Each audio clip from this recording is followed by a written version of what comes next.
Way back in 1956, when Hippocrates founded the alternative health movement, the holistic health movement, and also what is called lifestyle medicine, because our founder recognized that was missing then and sadly now was self-responsibility. We've been doing that work now for nearly 70 years.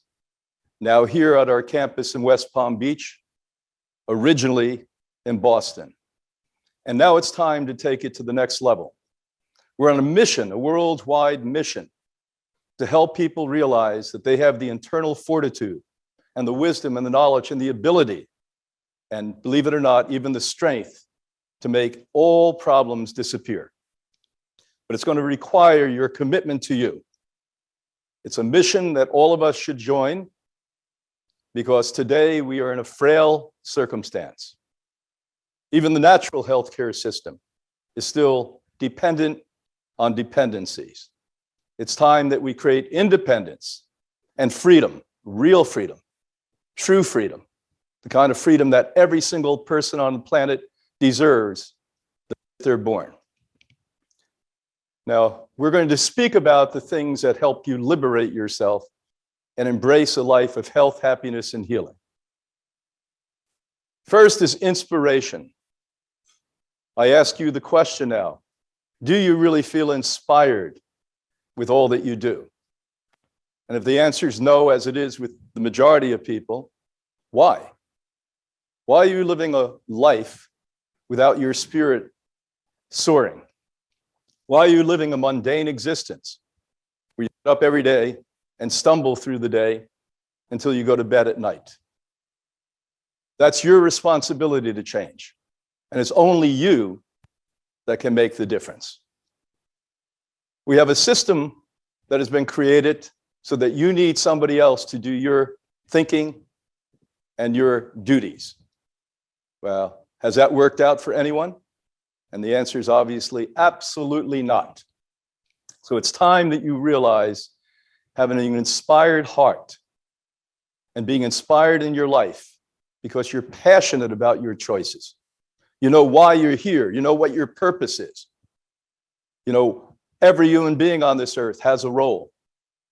And that if we were just fulfilling that and very, very, very alive within us, everything would be wildly different instantaneously. So to heal yourself, to be self-healed, to be inspired by you, not by an external force, not by some group you've joined or some activity that you're involved with. You have to be inspired by you. And the only way that can possibly happen is to do things that not only you're proud of, but you actually are fulfilled with. These are the things that make you the person you're supposed to be, the human being that you're meant to be. And today we have so many subhumans on the planet. I think well over 90% of us living a subhuman existence. That's why we have the sickness and the disease and the disorder and the disharmony and the discourse that we have on the planet today. So we want change? Yes. Don't think about it and get emotional about it. Do something about it. Be an inspirational person by being inspired by yourself. The second is knowledge. Now, knowledge has been hijacked by education, and there's a big difference between knowledge and education. I know quite a few people who are highly educated with little to no knowledge. Knowledge is knowing. From the early days of humans who were writing down theological and philosophical ideologies, they were talking about the place of knowing. Once again, I ask you the question, are you in the place of knowing? Knowing why you're involved with every single thing you're involved with. And if not, why are you involved with that? Somebody told you you have to, you believe you have to, the culture and the society demands that you are. If you're not in a place of knowing, you don't have the wisdom to live a life enriched by goodness and happiness. And this is where we have to go. We have to go back to the very basics, the simples, the foundations. And when we are in that place, everything becomes vividly clear to us. The sun comes up, it's like an August day at 12 noon, and everything's bright and clear and focused. And that's what you need to do. Your knowledge has to be a knowledge from the heart, not a knowledge from the head. The head is a great guide. The story I'd like to tell, it's like you're on a boat, a ship, and it's having air propel you across the ocean. Now you're in the middle of the Pacific Ocean, and the wind stops. And you hear a voice. Maybe it's from your heart. If you listen closely, most likely it is. And the voice says, if you believe in yourself, if you trust in yourself, if you're knowing, if you trust in knowing, basically take the oar that guides the ship, guides the boat, and throw it into the ocean. Now that will be a very difficult choice for you, because you're actually taking the mind, the intellectual mind, and abandoning it. But you have to trust. And the depth of trust you have will depend upon whether or not only will you survive without the oar, but you'll thrive. You have to trust the currents, and the currents will take that boat, that ship, and gently guide it to land. Your destiny will be created for you without you ever having to put effort in. An effortless knowledge is wisdom. And wisdom is what we all aspire to, what we live for. And it's not to be a wise person, it's to be wise in knowing why you're here, who you are, and what your contribution is. These are the basic things. An inspired person who knows is a person who lives a life worth living. The next is growth, one of the most difficult things. When I began my work in 1970, I remember sitting down and being told by somebody I admired very much that the hardest job in the world is the job I've just taken, to teach people to change, to help people to change. They wisely said, as a man in their 60s at that point, that people don't want to change, they're comfortable in their misery. Now I question you, are you comfortable in your misery? Do you constantly complain and talk about the difficulties of life and how stressful it is and how hard it is, and oh my God, I'm getting old and I'm getting weak and I'm getting sick? Is that who you are? Are you comfortable in pain? Are you comfortable in suffering? Are you comfortable in living a subhuman existence? So growth will actually make you propel into an area that you never thought was possible, because growth creates an enlarged imagination. And my God, when you have an enlarged imagination, there's nothing you can't achieve. In my life, I've worked with nearly 300,000 people. And what I've realized is that people who have serious illnesses and it brought about their recovery. It was through their own growth and imagination. If you have an imagination that's beyond the belief system that you have, you can break through the wall, the boundary, the border, and create an endless potential for yourself. We've seen this with other humans throughout history. You know the stories.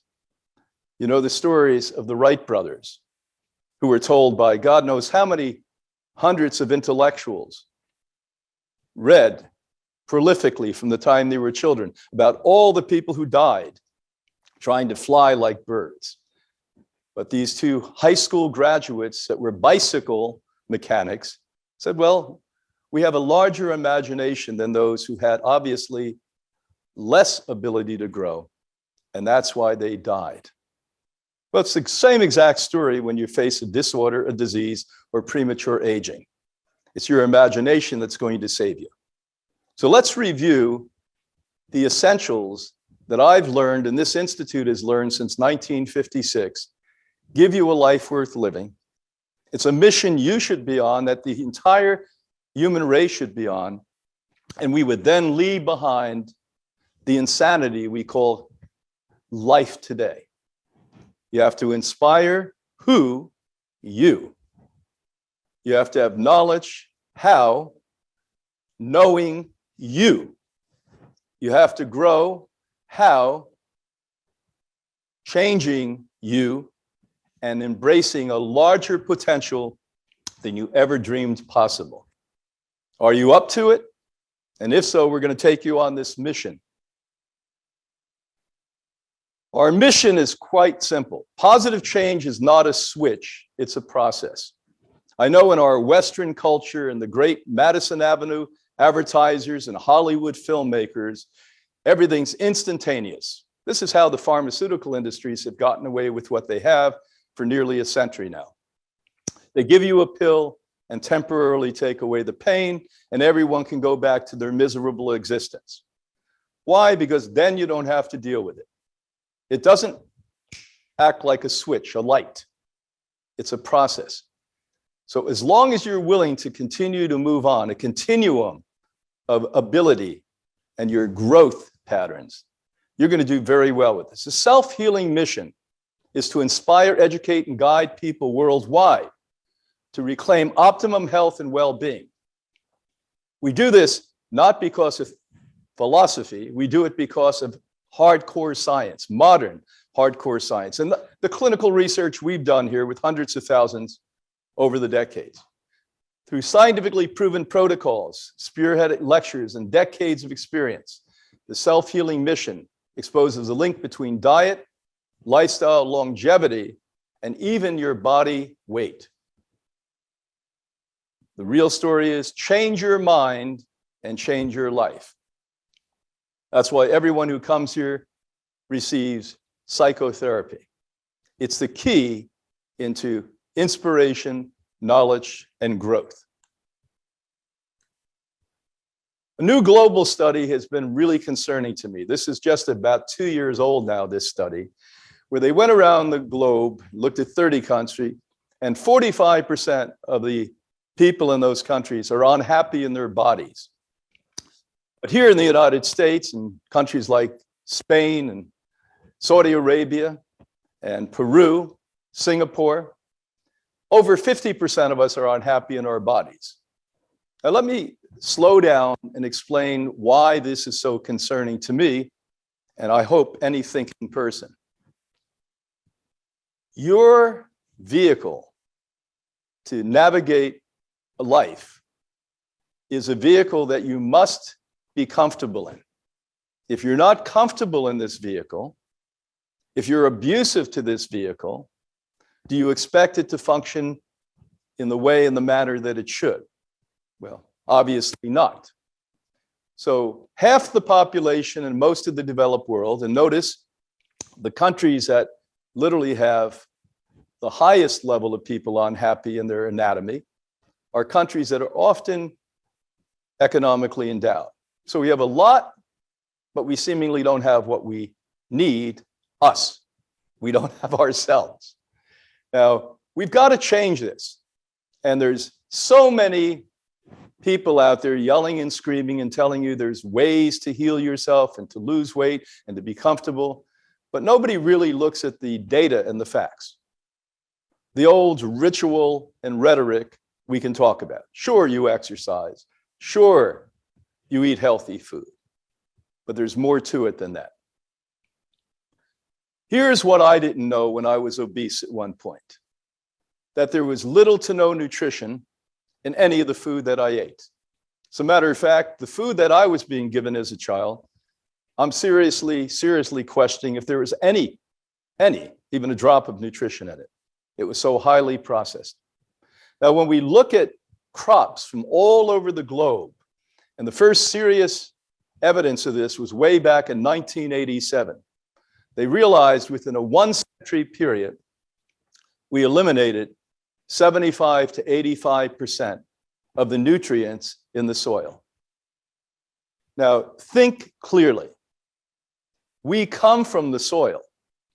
Our bodies, our anatomies are built from the nutrients in the soil. When you were just a youngster, you learned about the periodic table, the elemental table.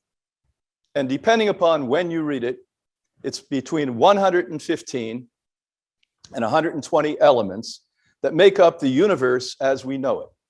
Everything you see, touch, feel, taste, look around you now, look at your body, is made of those 115 to 120 elements.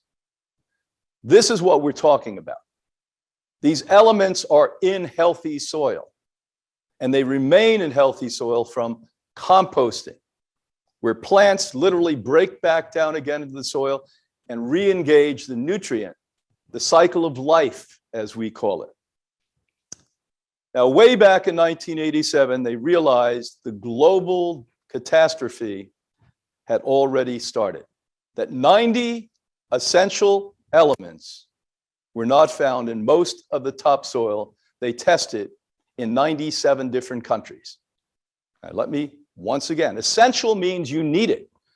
Your anatomy, your body, and I would venture into your psyche, your mind, cannot function without these things, these elements. 1987. Now, I haven't read a recent study on this. There will be some coming soon, I'm sure. But let's be very conservative and say, out of the 115, 120, most likely today, all these decades later, we're actually probably lacking about 100 elements. So we're walking around starving. We're walking around weakened. Our cells, including the immune system cells, are dysfunctional, and we just cannot figure out why we're sick. But they have the great answers, the powers be. Send more money. We'll do more research in conventional intellectual thinking so that we come up with a remedy that doesn't really work. And that's what the system is today. How about looking at the basics? It's a little difficult for people who overthink to see simple. And probably some of you fit into that category.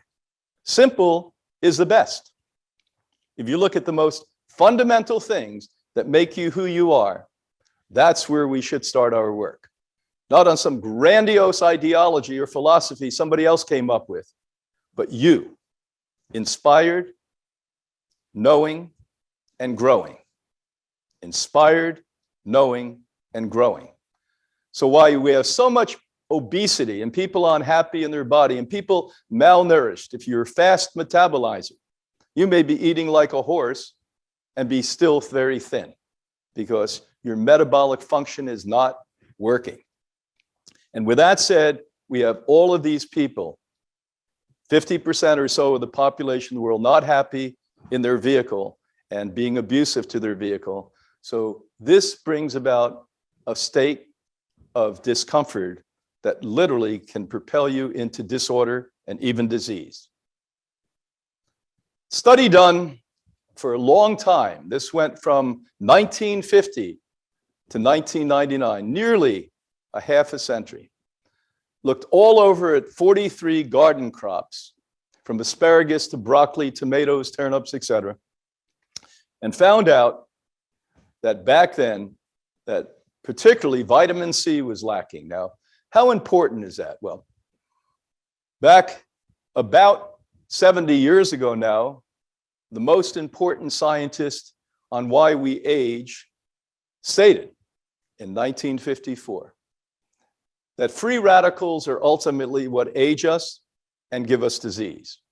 What can prevent free radicals, meaning aging and disease, is food-based vitamin C. That's lacking in most of our foods, including, by the way, organic foods. A Stanford study was conducted and published about a decade ago, and all of my friends and colleagues were angry at me because I concurred with them.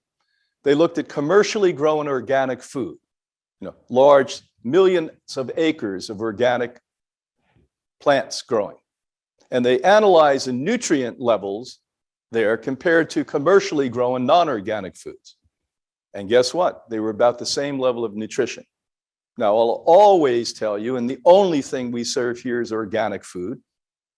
But the fact is, if it's not grown on rich soil with all of those elements that seemingly have been missing and missing for decades now, half a century, maybe a century, you're not going to get the vitamins. You're not going to get the iron, the riboflavin, the potassium, the calcium.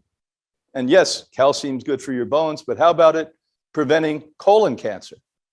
So these nutrients we knew way back in 1905 when the very first nutrient was discovered, which was a B vitamin, that these were the elements that could prevent and reverse disease. For instance, vitamin C, which they didn't know was vitamin C way back 300 years ago, was taken from citrus and wiped out the most horrific disease of the day called scurvy. B vitamins wiped out in the early part of the 20th century, beriberi. It was so catastrophic, it was about the same level we think of cancer today. And what we're saying to all of you worldwide, yes, plants are wonderful, but you know they cannot be plants without nutrients in it. They've got to be grown in good soil. The gentleman who did the foreword to this book, The Self-Healing Diet, Zach Bush, Dr. Bush, is doing some incredible work. And I encourage you to follow him and see what he's doing. He left medicine to help farmers because he realized if we don't heal the soil, we can't heal the human being. How much or how little sleep do you have? Not even taken into account when it comes to body.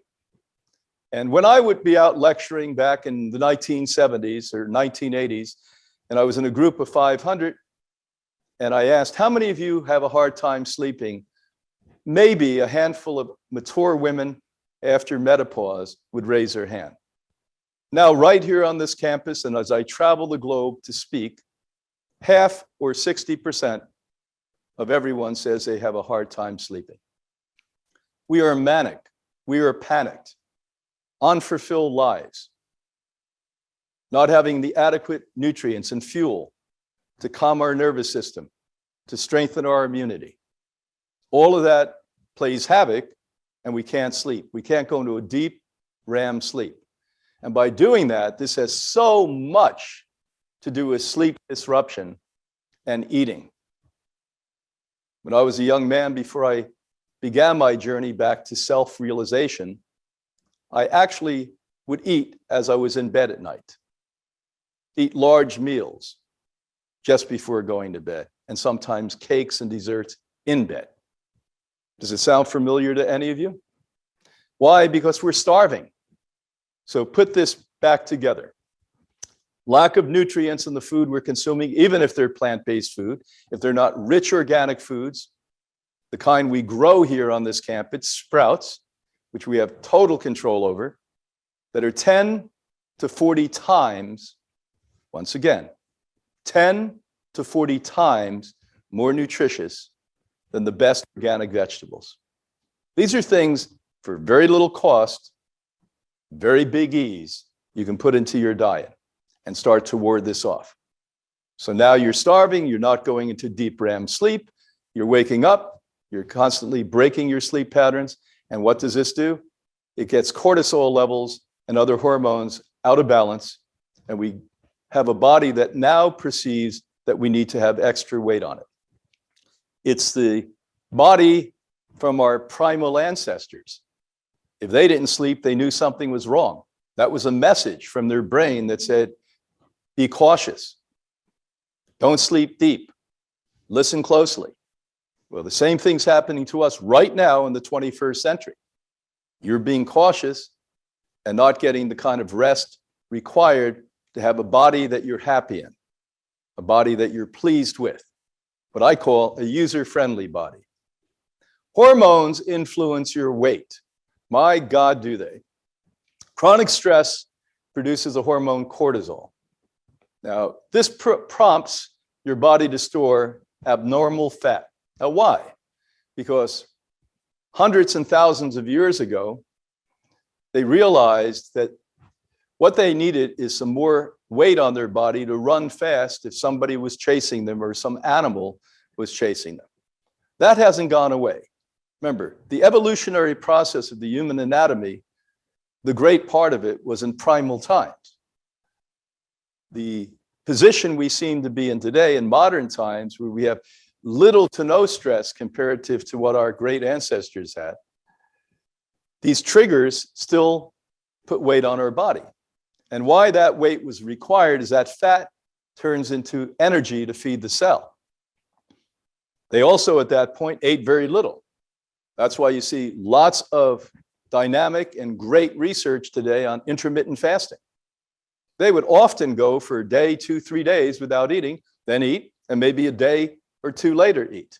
So your bodies were once again anatomically, through evolution, built in eating very little of high nutritious plant-based food.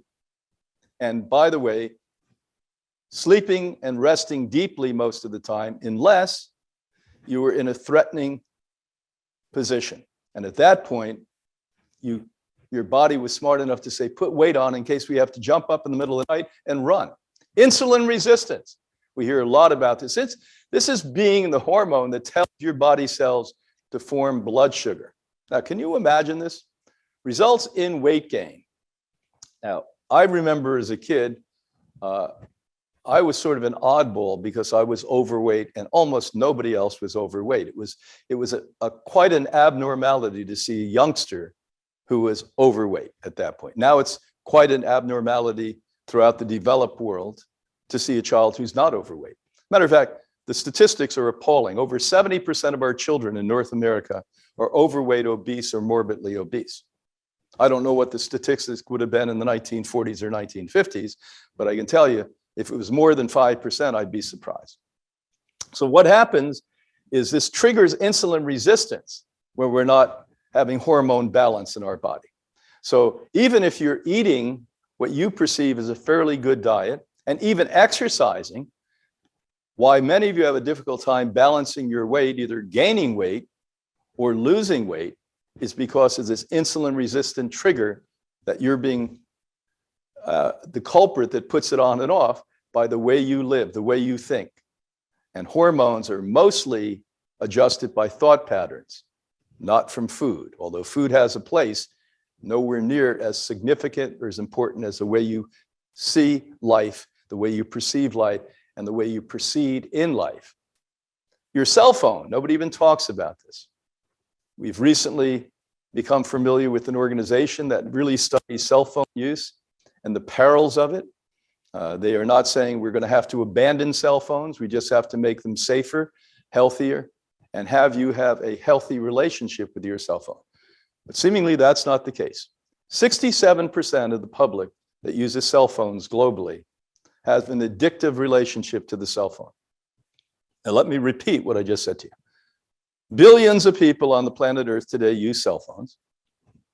So now we're talking about hundreds of millions and hundreds of billion, God knows how many people. But 67% of the people who have cell phones are addicted to it. Now, what does that mean? That you can't put it down. You can't not look at a text. You can't not look at the Bing you saw, what's the latest news is. You know, you entertain yourself with the little computer that you carry around in your hand that, needless to say, puts radiation into your body, into your brain. Look at the brilliant work of another speaker who's come to the real truth about health, Dr. Deborah Davis, an epidemiologist, and the work that she's doing about cell phone creating cancers. neurological problems, and the list goes on.